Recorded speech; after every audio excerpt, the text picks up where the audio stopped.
my Juicy co-creators, Lilou here on the Juicy Living Tour. Today I'm in London, in England, as you can tell, in Earl's Court area actually, and I'm sitting with you. I'm so excited to do this interview. I've heard so many great things. You wrote many books. We're going to talk about out-of-body experience, near death, immortality, maybe Deja Vu. You've been very interested about those phenomenon. Let's start with just quickly the Deja Vu. What do you mean by Deja Vu? Okay, Deja Vu is technically the sensation that you've lived something before, that you've experienced something before, a recognition that you have a memory sometime in your past that you've lived this moment before. Phenomenally common, somewhere in the region of 70% of people will have at least one Deja Vu sensation in their life. And this is not optical?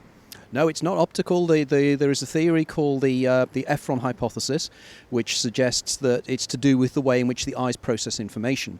However, there's been work done at the University of Leeds over here in the UK by a guy called Akira O'Connor, and this has actually shown that people who are actually born blind they actually have deja sensations where they hear something again rather than see something again. Déjà entendu. Déjà entendu, that's quite correct. My French is terrible, by the way. It's handy to have a French woman, huh? It certainly is, absolutely, and to be corrected, and particularly because my pronunciation is awful as far as French goes. I'm okay on Italian a little bit, but French is awful. But anyway, yeah, the idea that they have hearing and they hear something twice. So clearly the old psychological ideas of what déjà vu is somewhat out of the water. So we're back to square one. Exactly what is a déjà vu sensation? Yeah. And why are we having them? What does it mean? Because I know you wrote many books. The first one was Life After Death? Yeah, Is There Life After Death? The Extraordinary Science of What Happens When We Die. Which many copies sold, huh? Yeah, no, around about 40,000 copies worldwide and lots of foreign language. And it still continues to sell. You know, my first publisher still says there's showing no signs of stopping. We're still always and they're always negotiating new language deals as well. More and more people, I'm so interested about those topics. I know millions of people on this planet collectively are so curious about this. So what did you find out about those déjà vus, and where does it come from, and what does it mean about the nature of our reality? Well, I'd like to believe that, it's not what I'd like to believe, it's what the evidence seems to suggest is that déjà vus are very much linked neurologically to the phenomenon known as migraine. You know, migraine headaches or classical migraine. We have what's called a migraine aura. It's also linked to people who have temporal lobe epilepsy or experience temporal lobe epilepsy. And when people have migraines or temporal lobe epilepsy, they have what's called an aura sensation, which is an early warning system that you're going to have a headache or you're going to have a seizure. When they have them, one of the warnings is this sensation of you've lived this moment before. Now, it can be linked here because there is a neurotransmitter in the brain called glutamate. And glutamate is the major chemical of the brain that helps brain cells communicate with each other, called a neurotransmitter. But what is intriguing about this is that there is another phenomenon that glutamate is known to be responsible for, or directly responsible for, and it's something called the near-death experience. You know, the stories where you hear people are in car crashes or they have a cardiac arrest or whatever, and they suddenly find themselves floating outside of their body. They find themselves meeting other beings, the being of light. They go to another place. They see their past really fast. But the interesting point is one of the major typologies is something called a panoramic life review. And the panoramic life review, as you've probably heard people say, is my life flashed before my eyes. Now, if that is the case and this neurochemical brings about this sensation, one has to assume if your life flashes before your eyes, it's suggested that it's been recorded. Because for me, I can't sit here now and think of my life. You know, probably you can't either. You couldn't just think through your life from your memories. But those memories are there. And in fact, there was a guy, an American neurosurgeon called Wilder Penfield, who did a series of experiments on the exposed brains of conscious patients during operations, and he was able to elicit memories of people's past. And he came to the conclusion that the human brain records everything. So it's just because we can't recall it doesn't mean it's not there. And we know this from hypnotism. You know, people can be hypnotized back to a time in their past where they can actually see it as it was. Now, if this is the case, this means that we have within our brains a recording. Now, is the life flashing in front of your eyes in a near-death experience that memories?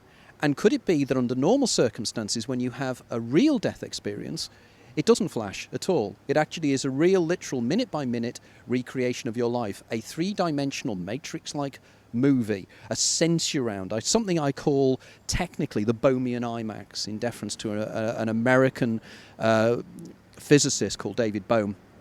But the idea that we're like in the Matrix. You're in a Matrix recording of your own life. So in which case, we might have done this many, many times. You know, this might be the first time we've done this actual recording, or it could be the 20,000th. We're living in a groundhog life, a groundhog day. So what's the implication of that? Can we actually slow down, and can we... Because I also want to ask you about time and space, because I know you wrote a book about that, and obviously we have to go there if we're starting to speak of...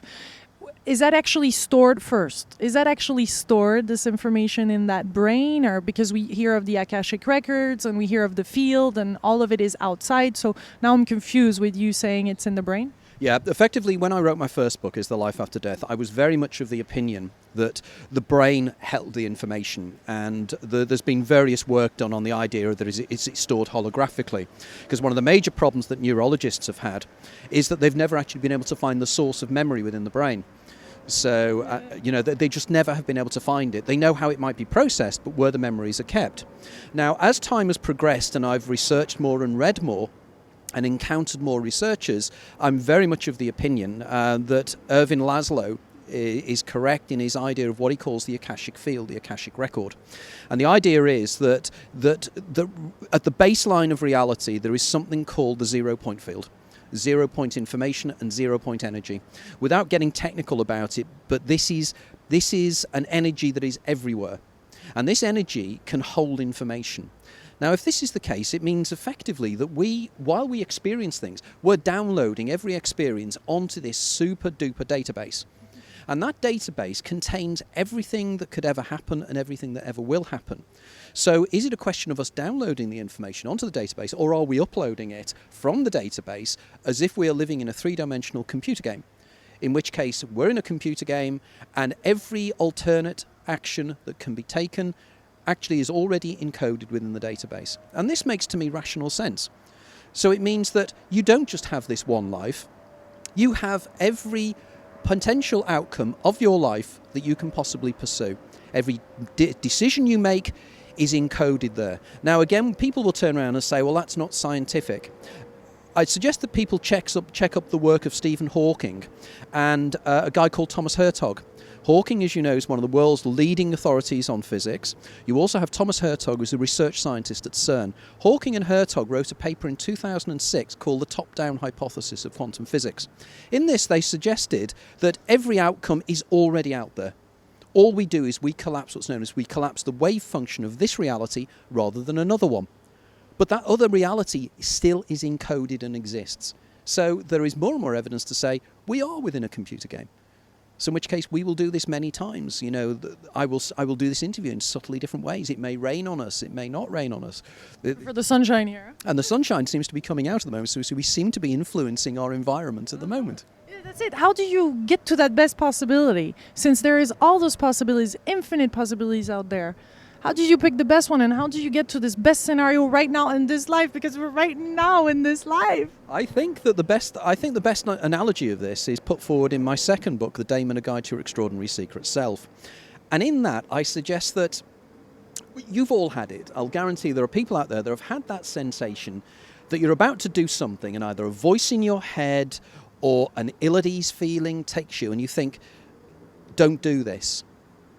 Now, in the Daemon, I cite example after example of individuals who have had exactly that sensation.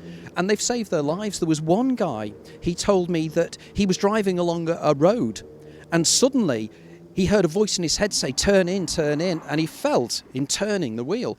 And he turned the wheel in as a lorry came belting down on the wrong side of the road. Lorry is a truck for people in the US. Oh, a truck, sorry. No, yeah, I love it. I'm joking because, of course, we know. Yeah, absolutely. You've got to watch these quaint Englishisms. But effectively, that guy's life was changed. He was saved. Now, I would argue that in a previous run of the game, the Groundhog Day, the Groundhog Life, which is in fact the Russian title of my book in Russian, is The Groundhog Life, is that he died. But this time round he survived, and within this version of the program he survived.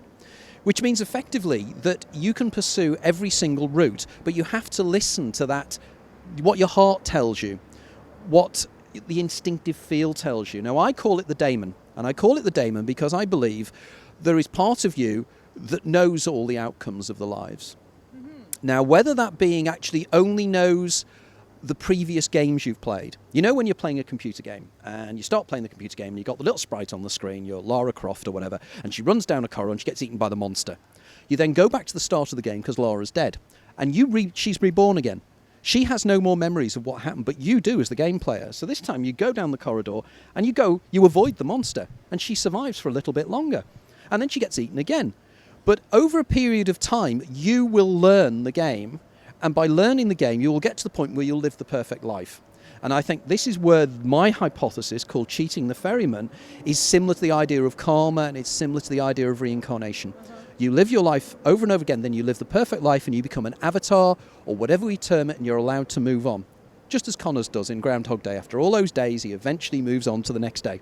Could all those days be simultaneously happening at the same time? Yeah, this is the interesting thing, because what we do here is we perceive time, and we consider that time is linear, and then it flows.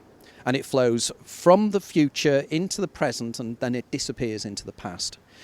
When you think about this doesn't make any real sense, because in order for something to flow, it has to have something it flows against. Now, for instance, Marcus Aurelius, the famous Roman philosopher, said time is a river. The only reason you know a river flows is there are riverbanks. So you need something to gauge the flow. But if you sit back and think about it, what do we measure time against?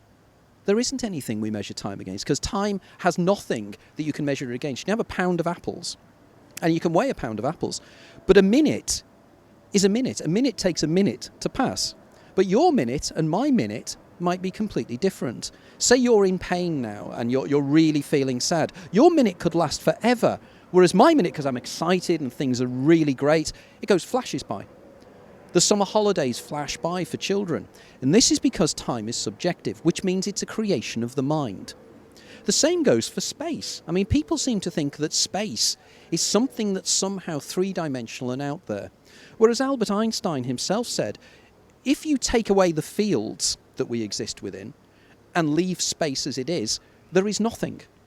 There is nothing. And again, Albert Einstein said, time is an illusion, but a very, very persistent one. And it's because he knew that time dilates, at the speed of light, time stops. We are being illuminated by photons at the moment that are coming down, light particles. These light particles travel at the speed of light. From the point of view of a light particle, everything happens instantaneously because they are existing in a world where time doesn't exist. So the light particles that are bouncing, that left the sun 8.5 minutes ago, that are hitting us at the moment, as far as they're concerned, they are still on the sun, and they're here, and they're everywhere. So in which case, time and everything else is far more complex. And I deal with this in my book, The Labyrinth of Time.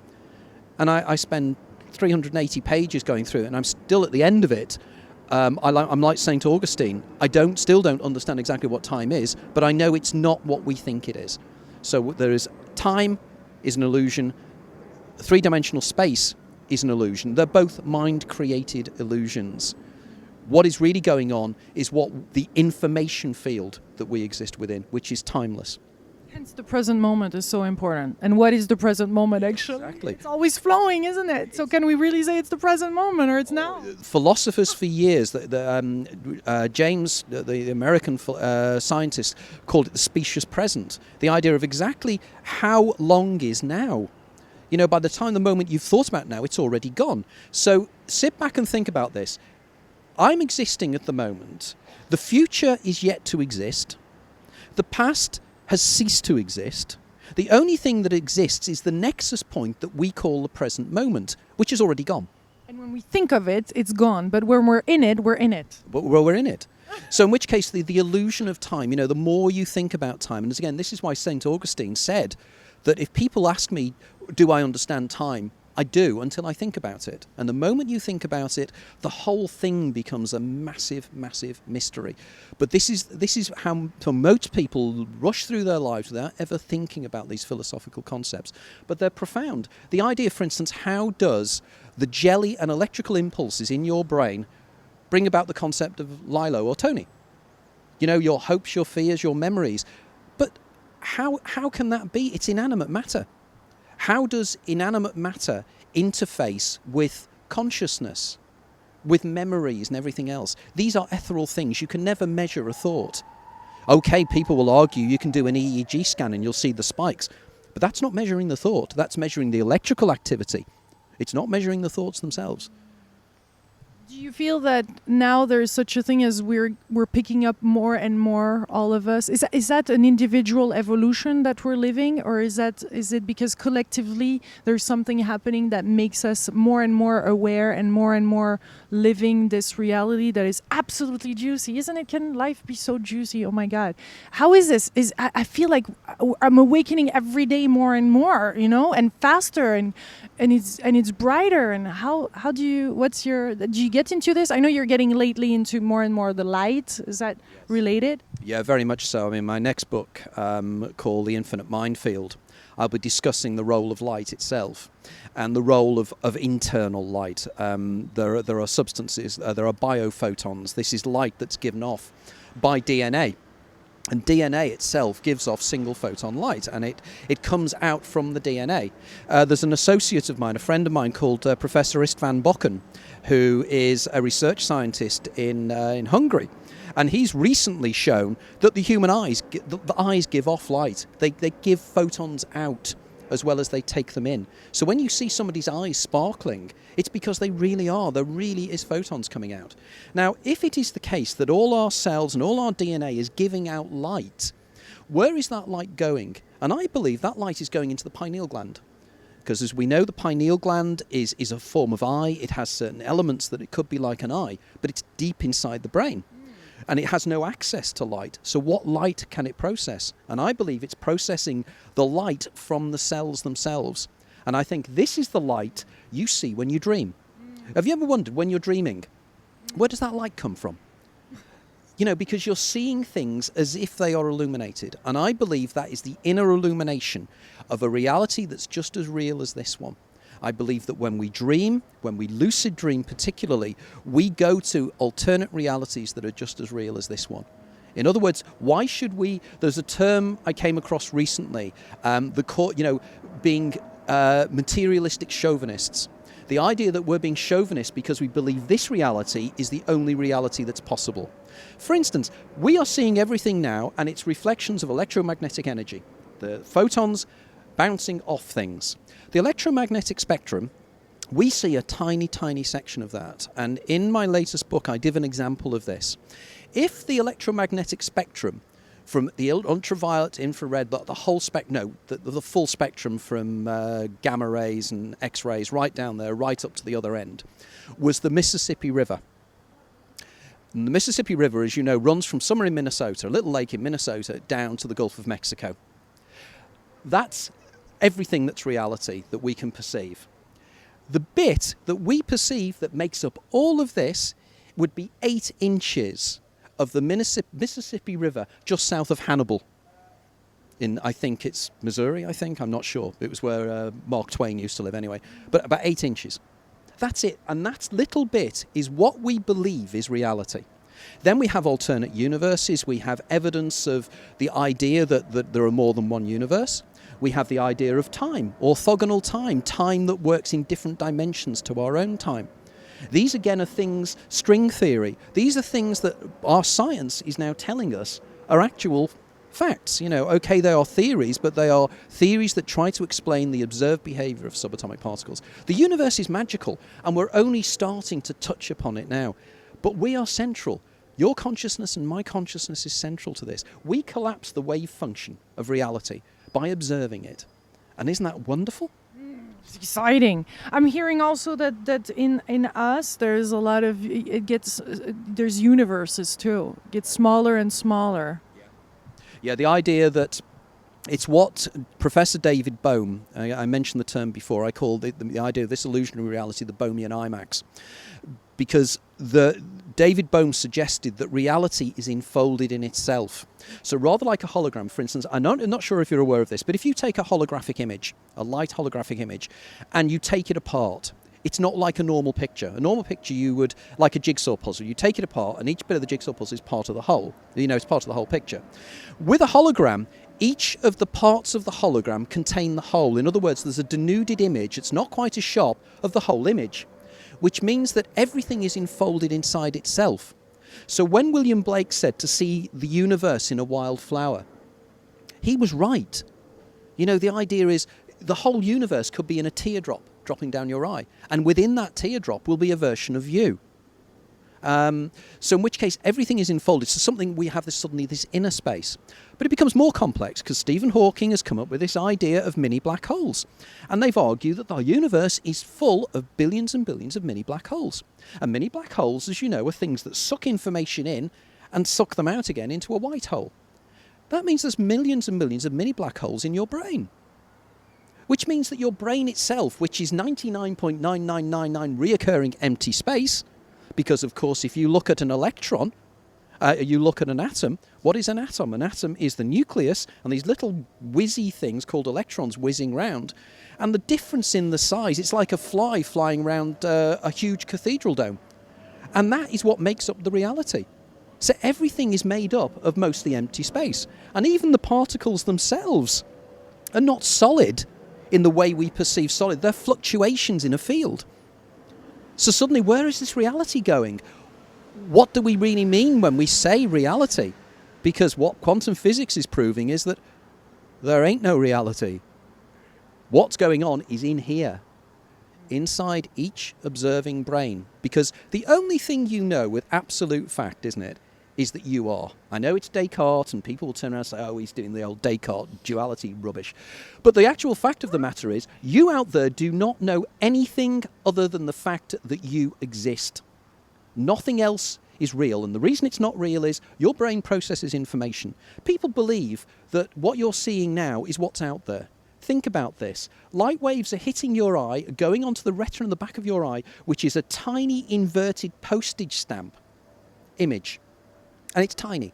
That then is converted into electrical signals, which goes down certain areas into your brain, into your visual processing area of the brain. That then recreates from those electrical signals this. Is that not magic? So how can you possibly believe that what's out there is what you think it is? Your brain tells you it is, because you say, I can feel things. There was one famous quote by an English philosopher when somebody turned around and said that reality is in the mind. And he said, I refute it thus. And he kicked a stone and said, I can feel the stone and I refute it. The reality is that when you kick a stone, all that happens is you get a signal, electrical signal, going from your toe up into your brain, which is converted into the idea you have a sensation that you've kicked something. So suddenly everything is internal. We are what it is. But the only thing you know with reality is that you are you. You can never prove that I'm anything other than a figment of your mind, because you can't. Now, people would argue that's solipsism, but nevertheless, that is the most rational way of seeing the universe. The answer to it is that we are all one single entity experiencing itself subjectively, as Bill Hicks said. In other words, we are all one consciousness. And we're all just like existing in our own soap opera. And we're enjoying it, and we're creating this universe around us because that's where we're at ease with. Possibly. I love it. And I love how you also question and you say, I still put my books out there and I've changed and things have evolved, and you accept, and you're still in the inquiry, because really it's about this inquiry. Huh? Oh, totally. I mean, when people read my books, people assume that the books came fully formed and that each one of them is relates to each one of the others. It doesn't. I'm nobody special. I'm just somebody who is fascinated by what am I and what am I doing here, and what does science tell me and what does my mind tell me about the reality. So in which case, when I write my first book, I was quite a materialist reductionist. I genuinely believed that the brain generated consciousness, and it was what was called an epiphenomenon of brain functioning, and that everything is in the brain. As things have developed, I've started to take a much broader aspect of this, and I've read more papers, and I do say to people, when you read my books, I reference everything. Every single reference is referenced back to academic papers, to other writers, to books. The reason being that I very much take the old idea of extraordinary claims need extraordinary proofs. I say to my readers, you go out, read up the stuff I've read up, and come to your own conclusions on it. And if you feel I've made the wrong decisions and the wrong coming together, that's fine. Let me know about it. I'm very active on Facebook. I have a very active forum. I want people to talk to me. I want people to give me their ideas, which means as the years have gone on, my ideas have changed, my position has changed, and I write this up in my books. My books are iterative. They're almost like a biography or an autobiography of somebody changing their opinion. And my next book, for instance, I will be writing a book with Professor Ervin Laszlo on what evidence do we have that consciousness can exist outside of the brain. If you don't know who Laszlo is, please check out my interview with him. I interviewed him in France, in Reims. Amazing man. So sweet. So sweet. I love that balance between the intellect and the heart, where there's both of those sides in. It's so precious. Oh my God. I want to squeeze his cheeks, He's, and again, he's been nominated for the Nobel Prize. I think it's either twice or three times. Yeah. And when he contacted me out of the blue, he'd written the foreword for my book, The Out of the Body Experience, and he gave me a wonderful foreword on that. And he just contacted me and he said, I'd like to write a book with you on out of the idea of consciousness and the brain. And I turned around and I said, I'm so honoured. Surely there must be so many other people around the world. You're world famous. Why do you want to write a book with little me? And he turned around and he said, because I think you're the only person in the world that's qualified to write it with me. And I thought, wow, what a wonderful thing to say. And I felt really, really humbled by that. And I know that sounds like a fake, but it isn't. I am a huge admirer of Ervin Laszlo. He is incredible. Last little thing there's so much information out there. How do you, I know you're running also your battles. How do you determine what's right, what's wrong, how to move forward? What are some of the, little red flags that you see? It's just interesting this, because if you are existing in a computer program of your own life and your daemon, your higher self, is guiding you through the life, how does the daemon communicate things to you? Now, some people say they hear a voice in their head that argues, tells them to do things, but most of us aren't that advanced and our daemon can't communicate. So I sometimes think, do deja vu sensations, are they little tweaks to say you're on the right route or not? I also am quite intrigued by what's called the 1111 prompt phenomenon. And the idea that sometimes you will see the numbers 1111 somewhere. Now, there are associates of mine that have written books on this subject. But I initially thought, well, is it just because there are 4 downstrokes? And of course, human beings, we are trained to look at things that are downstrokes because most things are straight and we just notice them because they're different. But I think it's more than that. And funnily enough, I found myself that was the case because I was talking to my wife about this about 3 years ago. And I said, this 1111, I'm seeing it anywhere. And she looked at me and she said, the biggest 1111 prompt you've got is one of your book titles. And I said, how do you mean? And she said, look at the book title of your Dutch edition of your first book, Is There Life After Death? Get this, guys. It's called 111111. Okay? And 111111 in Dutch is life after life after life. Now that sent a shiver up my spine. All Dutch co-creators, by the way, because people from Holland are here and listening, so they'll get that. Yeah, absolutely. Get hold of the book. It's published by Ank Hermes, by the way. And it's 11 na 11 na 11. And just incredible. And the 1111 phenomenon, again, if you go onto my forum and onto my website, there's lots of material on the 1111 stuff as well. But there are much better writers on the subject than myself.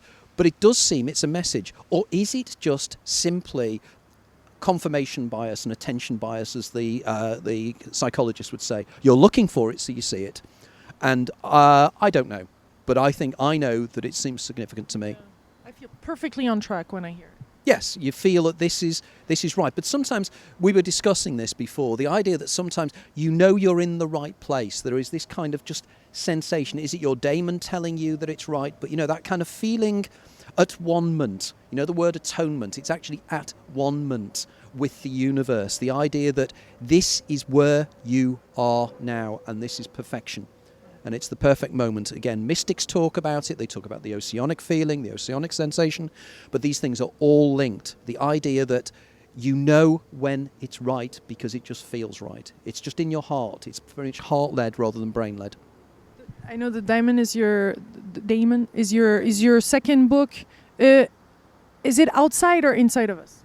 I think it's both, in the sense that I think your Daemon is your universal self. It is your eternal self. It's your immortal self. It's your selfhood that is outside of linear time and outside of space and time. It exists in what Philip K. Dick, the American science fiction writer stroke philosopher, called orthogonal time. It's the time that is perpendicular to this time. In other words, the argument is every second that we exist in actually has a perpendicular time running from it. And it exists there, so it can view and it can see. Now, the Indians have a concept called, I think it's called the Linga Surya, the long body. And what they believe is, now, if you think about this, if you took a time-lapse photograph of yourself from the moment of your birth to the moment of your death, you know where you see photographs of somebody moving their hand, and if the time-lapse is right, you see a continual movement of just a blur. Imagine if you did that for your whole life, from the moment of your birth to the moment of your death. You would be just like this creature, like a snake, that gets smaller and gets bigger and bigger and bigger, and gets smaller and smaller again. And each moment of your life, you're just a slice of that long body. Now, again, the scientists out there will say he's talking about Minkowski's block time. It's exactly what I'm talking about. This is exactly what Minkowski said. Now, the critical fusion facility of the human eye that makes things move is, I think, around about 50 images to the second. Maybe 25, I'm not sure. But that's what makes you see things move, like a cartoon. So when I move my hand, your eyes will go and see images and make them blur together. Imagine a creature that has a critical fusion facility of 1 year. The planet Earth wouldn't be a sphere, it would be a kind of a hoop going round the sun. But in fact, it would be a spiral as the sun moves through the galaxy. For that creature, that is as much reality as our reality is. And the same goes for little creatures like houseflies. How can you never hit a housefly? Because a housefly exists in a different kind of time to you. The housefly's life of 3 days, as far as the housefly is concerned, is 70 years. A mouse is the same. We all live, the time is the element. And this is why I think death is an illusion, because death happens in time. And in my book, my first book, I very much say this, that it's time. You die in time. Other people witness you die. But in your own mind, time stops at the point of death, and you go into orthogonal time, and then you go back and you live your life again. So we're immortal. We're immortal, effectively. Or at least we're immortal as long as it seems possible that we are. Yeah. That if we can come back time and time again, immortality, if time is timeless, you will be immortal. But if we're all part of the same essence, as it were, we are immortal. Because everything that we perceive is created by the essence that is us. The external world is the eternal world. And the external world is the external world. It's David Bohm's implicate and explicate orders. And again, I suggest look up David Bohm. His work was phenomenal. I'm going to go and interview him. Absolutely. Oh, you could do, but he's dead, unfortunately. That's the same for Osho. I wanted to interview. I saw a video of Osho one day a few years ago on the internet, and I'm like, I want to interview this guy. Lilou, not too late. So I'm running around the world to meet people like you. Thank you so much for this inspiration. Thank you for inviting me along. It's been a wonderful, wonderful day, and it's a typical London sky. Wimbledon's on, that's why the sky's grey. Yeah. But you're going to go right back to it, huh? Yeah, that's back. I'm back at Wimbledon tomorrow because I'm doing a contract for them, so I'll be back at overlooking Centre Court for a few days, which is very nice. Lucky you enjoy that. My beautiful co-creators all around the world. You know how lucky we are to have this kind of information and be able to spread it, so please share them with as many people as possible. These videos are priceless, beautiful captures, archives of this magnificent knowledge and information, and beyond that, the energy right now that is from this conversation back at you from this beautiful capital that is London. I send you much, much love, my delicious co-creators. Big blessings. Bye.